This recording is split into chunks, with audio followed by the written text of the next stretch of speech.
Remix. To combine or edit existing materials to produce something new. The term remix originally applied to music. It rose to prominence late last century during the heyday of hip-hop, the first popular music form to incorporate sampling from existing recordings. Early example, the Sugar Hill Gang samples the bass riff from Chic's Good Times in the 1979 hit Rapper's Delight. Now what you hear is not a test, I'm rapping to the beat. And me, the groove, and my friends are gonna try to move your feet.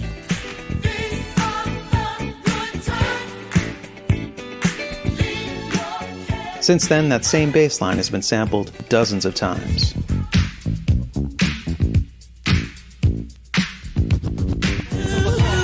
What a scene, pulling up with Jodeci, blasting out my 15. I got the good life, no stripe, real nice. And I'm a papa, my son Trey, Eu sou velho caderninho de telefone, com o nome e o número de monte de mulher. E ele vai ligar.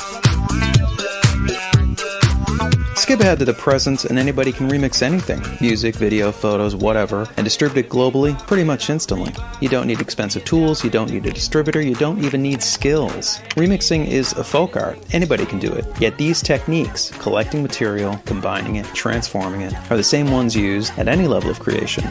You could even say that everything is a remix. To explain, let's start in England in 1968.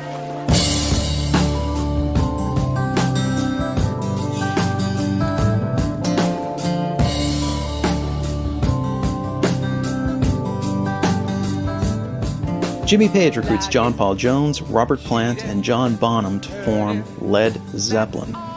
They play extremely loud blues music that will soon be known as, wait.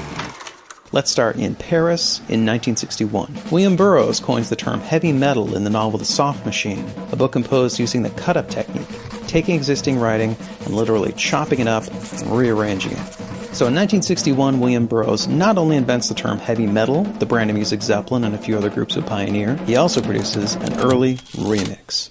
Back to Zeppelin. By the mid-1970s, Led Zeppelin are the biggest touring rock band in America, yet many critics and peers label them as rip-offs. The case goes like this. The opening and closing sections of Bringin' On Home are lifted from a tune by Willie Dixon entitled, not coincidentally, Bringin' On Home. Got my ticket, got that load. I done bought my ticket, I got my load. The Lemon Song lifts numerous lyrics from Howlin' Wolf's Killin' Floor. I should have quit you. Long time ago. I should have quit you a long time ago. Black Mountainside lifts its melody from Black Waterside, a traditional arranged by Bert Jansch.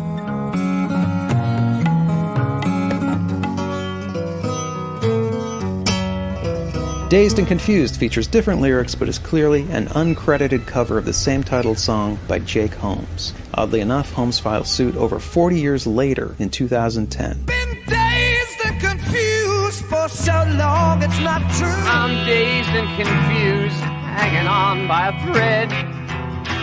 And the big one, Stairway to Heaven, pulls its opening from Spirit's Taurus. Zeppelin toured with Spirit in 1968, 3 years before Stairway was released.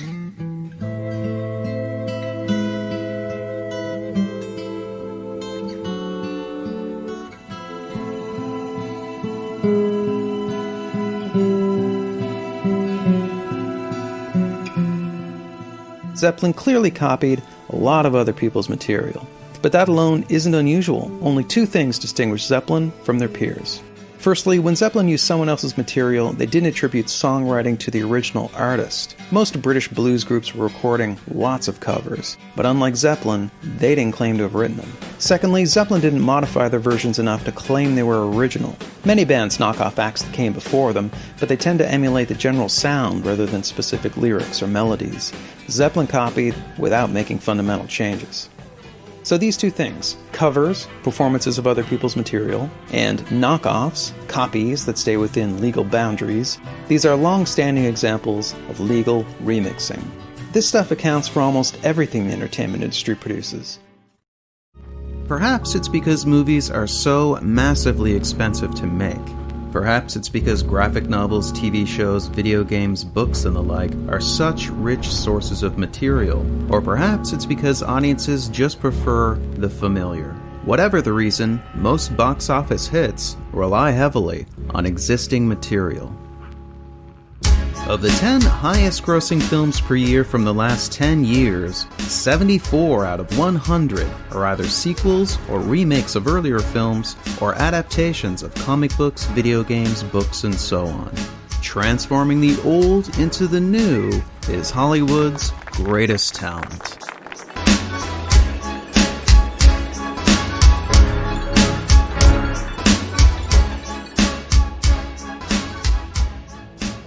At this point, we've got 3 sequels to a film adapted from a theme park attraction. We've got a movie musical based on a musical which was based on a movie. We've got 2 sequels to a film that was adapted from an animated TV show based on a line of toys.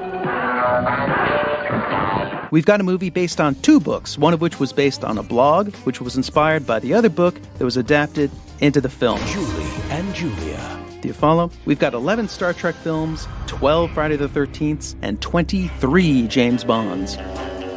We've got stories that have been told, retold, transformed, referenced, and subverted since the dawn of cinema. We've seen vampires morph from hideous monsters to caped bedroom invaders, to campy jokes, to sexy hunks, to sexier hunks.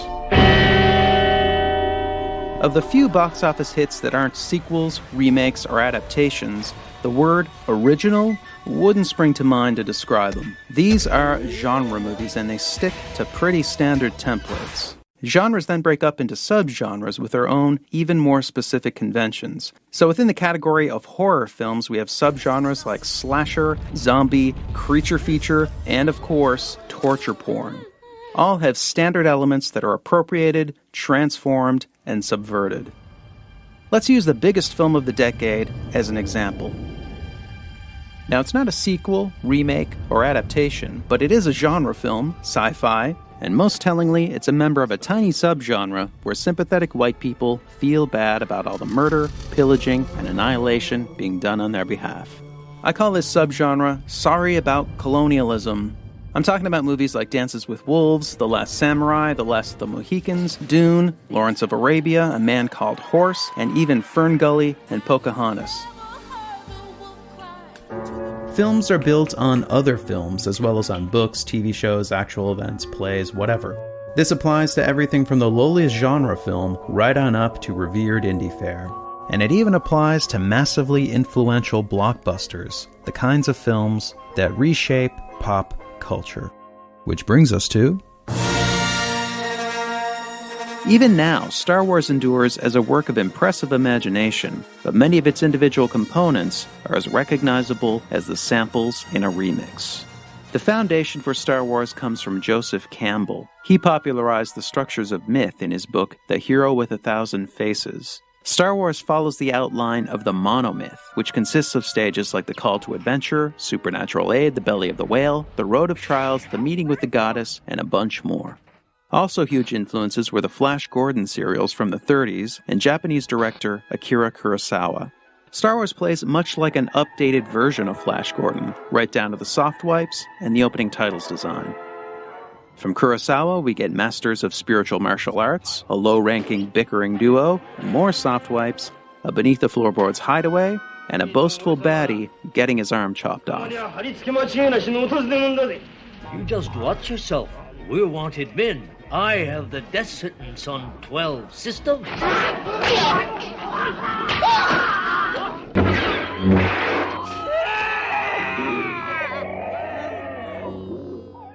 War films and westerns were also huge sources for Star Wars. The scene where Luke discovers his slaughtered family resembles this scene from The Searchers.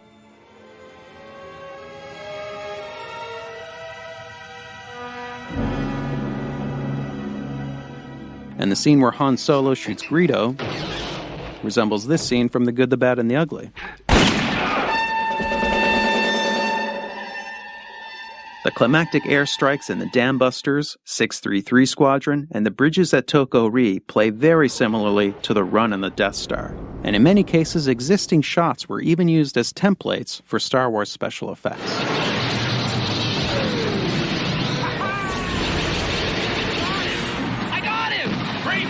Don't get cocky.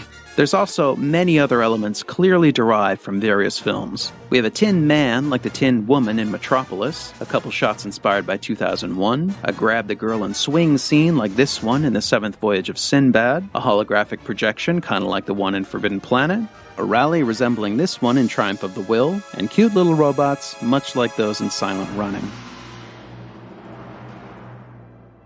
George Lucas collected materials, he combined them, he transformed them. Without the films that preceded it, there could be no Star Wars. Creation requires influence. Everything we make is a remix of existing creations, our lives, and the lives of others. As Isaac Newton once said, we stand on the shoulders of giants, which is what he was doing when he adapted that saying from Bernard de Chartres. The act of creation is surrounded by a fog of myths. Myths that creativity comes via inspiration, that original creations break the mold, that they're the products of geniuses, and appear as quickly as electricity can heat a filament. But creativity isn't magic. It happens by applying ordinary tools of thought to existing materials. And the soil from which we grow our creations is something we scorn and misunderstand, even though it gives us so much, and that's copying. Put simply, copying is how we learn. We can't introduce anything new until we're fluent in the language of our domain, and we do that through emulation. For instance, all artists spend their formative years producing derivative work. Bob Dylan's first album contained 11 cover songs. Richard Pryor began his stand-up career doing a not very good imitation of Bill Cosby. And Hunter S. Thompson retyped The Great Gatsby just to get the feel of writing a great novel. Nobody starts out original. We need copying to build a foundation of knowledge and understanding. And after that, things can get interesting.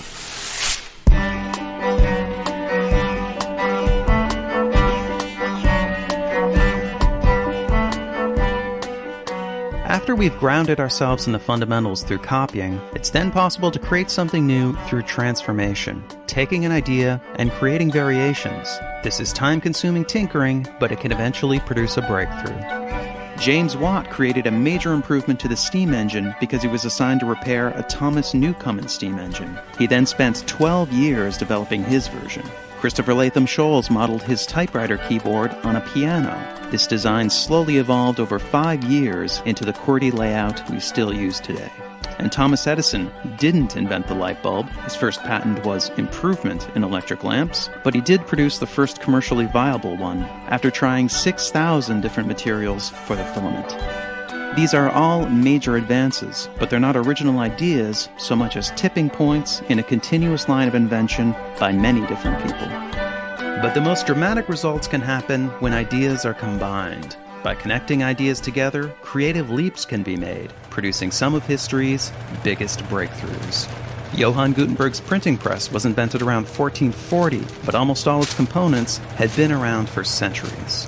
Henry Ford and the Ford Motor Company didn't invent the assembly line, interchangeable parts, or even the automobile itself, but they combined all these elements in 1908 to produce the first mass-market car, the Model T. And the internet slowly grew over several decades as networks and protocols merged. It finally hit critical mass in 1991 when Tim Berners-Lee added the World Wide Web. These are the basic elements of creativity: copy, transform, and combine. And the perfect illustration of all these at work is the story of the devices we're using right now. So let's travel back to the dawn of the personal computer revolution and look at the company that started it all. Xerox.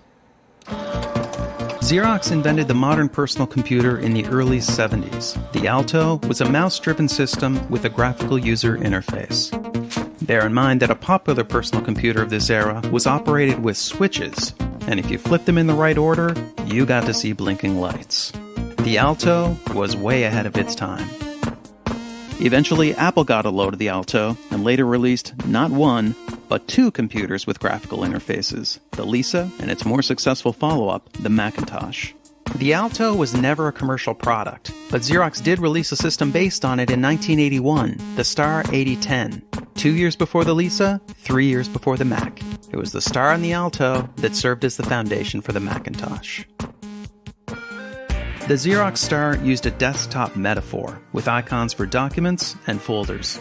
It had a pointer, scroll bars, and pop-up menus. These were huge innovations, and the Mac copied every one of them. But it was the first combination it incorporated that set the Mac on a path towards long-term success. Apple aimed to merge the computer with the household appliance. The Mac was to be a simple device, like a TV or a stereo. This was unlike the Star, which was intended for professional use and vastly different from the cumbersome command-based systems that dominated the era. The Mac was for the home, and this produced a cascade of transformations. Firstly, Apple removed one of the buttons on the mouse to make its novel pointing device less confusing. Then they added the double click for opening files. The Star used a separate key to open files. The Mac also let you drag icons around and move and resize windows. The Star didn't have drag and drop. You moved and copied files by selecting an icon, pressing a key, then clicking a location.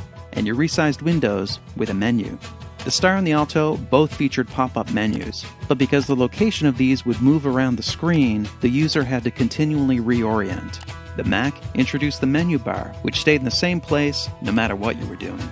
And the Mac added the trash can to make deleting files more intuitive and less nerve-wracking. And lastly, through compromise and clever engineering, Apple managed to pare the Mac's price down to $2,500. Still pretty expensive, but much cheaper than the $10,000 Lisa or the $17,000 Star. But what started it all was the graphical interface merged with the idea of the computer as household appliance. The Mac is a demonstration of the explosive potential of combinations. The Star and the Alto, on the other hand, are the products of years of elite research and development. They're a testament to the slow power of transformation. But of course, they too contain the work of others. The Alto and the Star are evolutionary branches that lead back to the NLS system, which introduced Windows and the mouse, to Sketchpad, the first interactive drawing application, and even back to the Memex, a concept resembling the modern PC decades before it was possible. The interdependence of our creativity has been obscured by powerful cultural ideas, but technology is now exposing this connectedness. The genes in our bodies can be traced back over 3.5 billion years to a single organism, Luca, the last universal common ancestor. As Luca reproduced, its genes copied and copied and copied and copied. Sometimes with mistakes, they transformed. Over time, this produced every one of the billions of species of life on Earth. Some of these adopted sexual reproduction, combining the genes of individuals, and altogether, the best adapted life forms prospered. This is evolution. Copy, transform, and combine. And culture evolves in a similar way, but the elements aren't genes, they're memes, ideas, behaviors, skills. Memes are copied, transformed, and combined. And the dominant ideas of our time are the memes that spread the most. This is social evolution. Copy, transform, and combine. It's who we are, it's how we live, and of course, it's how we create. Our new ideas evolve from the old ones. But our system of law doesn't acknowledge the derivative nature of creativity. Instead, ideas are regarded as property, as unique and original lots with distinct boundaries. But ideas aren't so tidy. They're layered, they're interwoven, they're tangled. And when the system conflicts with the reality, the system starts to fail.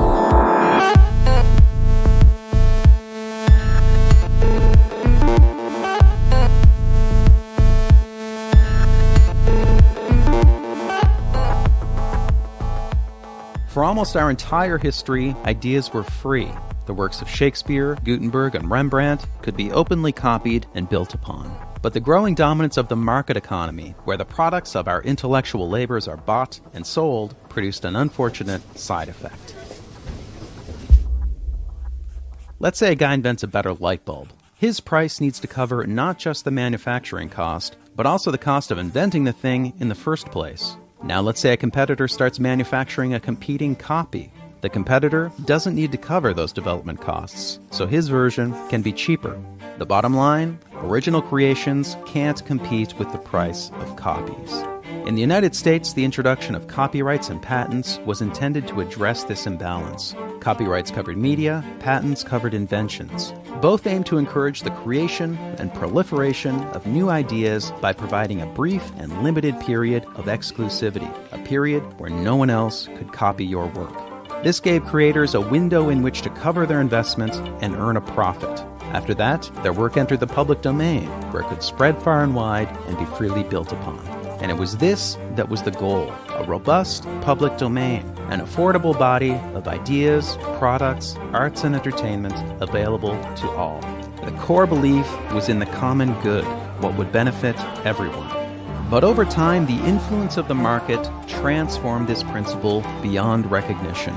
Influential thinkers proposed that ideas are a form of property, and this conviction would eventually yield a new term, intellectual property. This was a meme that would multiply wildly, thanks in part to a quirk of human psychology known as loss aversion. Simply put, we hate losing what we've got. People tend to place a much higher value on losses than on gains, so the gains we get from copying the work of others don't make a big impression. But when it's our ideas being copied, we perceive this as a loss and we get territorial. For instance, Disney made extensive use of the public domain. Stories like Snow White, Pinocchio, and Alice in Wonderland were all taken from the public domain. But when it came time for the copyright of Disney's early films to expire, they lobbied to have the term of copyright extended. Artist Shepard Fairey has frequently used existing art in his work. This practice came to a head when he was sued by the Associated Press for basing his famous Obama Hope poster on their photo. Nonetheless, when it was his imagery used in a piece by Baxter Orr, Fairey threatened to sue. And lastly, Steve Jobs was sometimes boastful about Apple's history of copying. We have, always been shameless about stealing great ideas. But he harbored deep grudges against those who dared to copy Apple. I'm going to destroy Android because it's a stolen product. I'm willing to go thermonuclear war on this. When we copy, we justify it. When others copy, we vilify it. Most of us have no problem with copying, as long as we're the ones doing it. So with a blind eye toward our own mimicry and propelled by faith in markets and ownership, intellectual property swelled beyond its original scope, with broader interpretations of existing laws, new legislation, new realms of coverage, and alluring rewards. In 1981, George Harrison lost a $1.5 million case for subconsciously copying the doo-wop hit He's So Fine in his ballad, My Sweet Lord. I really want to know you. Really want to go with you. I don't know how I'm gonna do it, but I'm gonna make it mine. Be the envy of Prior to this, plenty of songs sounded much more like other songs without ending up in court. Ray Charles created the prototype for soul music when he based I Got a Woman on the gospel song It Must Be Jesus. There's a man be Jesus. Going around be Jesus. Taking names be Jesus. Oh Lord, say I got a woman way over town, good to me. Oh yeah, she give me money. Starting in the late 90s, a series of new copyright laws and regulations began to be introduced, and many more are in the works. The most ambitious in scope are trade agreements. Because these are treaties and not laws, they can be negotiated in secret, with no public input and no congressional approval. In 2011, ACTA was signed by President Obama, and the Trans-Pacific Partnership Agreement, currently being written in secret, aims to spread even stronger U.S.-style protections around the world. Of course, when the United States itself was a developing economy, it refused to sign treaties and had no protection for foreign creators. Charles Dickens famously complained about America's bustling book piracy market, calling it a horrible thing that scoundrel booksellers should grow rich. Patent coverage made the leap from physical inventions to virtual ones, most notably software. But this is not a natural transition. A patent is a blueprint for how to make an invention. Software patents are more like a loose description of what something would be like if it actually was invented. And software patents are written in the broadest possible language to get the broadest possible protection. The vagueness of these terms can sometimes reach absurd levels. For example, information manufacturing machine, which covers anything computer-like, or material object, which covers pretty much anything. The fuzziness of software patents boundaries has turned the smartphone industry into one giant turf war. 62% of all patent lawsuits are now over software. The estimated wealth lost is $500 billion. The expanding reach of intellectual property has introduced more and more possibilities for opportunistic litigation, suing to make a buck. Two new species evolved whose entire business model is lawsuits: sample trolls and patent trolls. These are corporations that don't actually produce anything. They acquire a library of intellectual property rights, then litigate to earn profits. And because legal defense is hundreds of thousands of dollars in copyright cases and millions in patents, their targets are usually highly motivated to settle out of court. The most famous sample troll is Bridgeport Music, which has filed hundreds of lawsuits. In 2005, they scored an influential court decision over this 2-second sample. That's it. And not only was the sample short, it was virtually unrecognizable.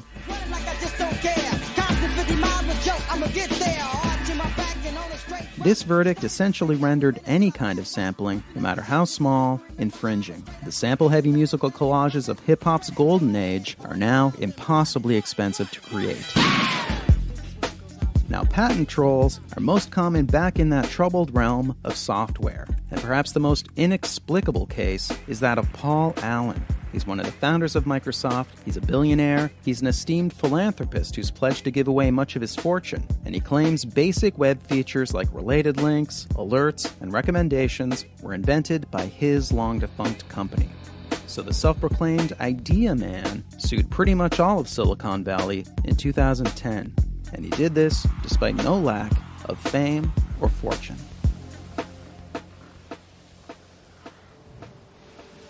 So to recap, the full picture looks like this. We believe that ideas are property, and we're excessively territorial when we feel that property belongs to us. Our laws then indulge this bias with ever-broadening protections and massive rewards. Meanwhile, huge legal fees encourage defendants to pay up and settle out of court. It's a discouraging scenario, and it begs the question, what now?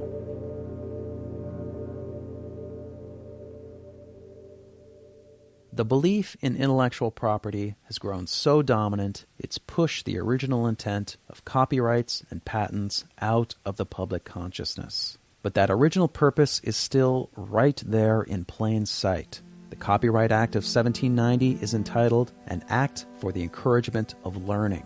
The Patent Act is to promote the progress of useful arts. The exclusive rights these acts introduced were a compromise for a greater purpose. The intent was to better the lives of everyone by incentivizing creativity and producing a rich public domain, a shared pool of knowledge open to all. But exclusive rights themselves came to be considered the point, so they were strengthened and expanded. And the result hasn't been more progress or more learning, it's been more squabbling and more abuse. We live in an age with daunting problems. We need the best ideas possible, we need them now, we need them to spread fast. The common good is a meme that was overwhelmed by intellectual property.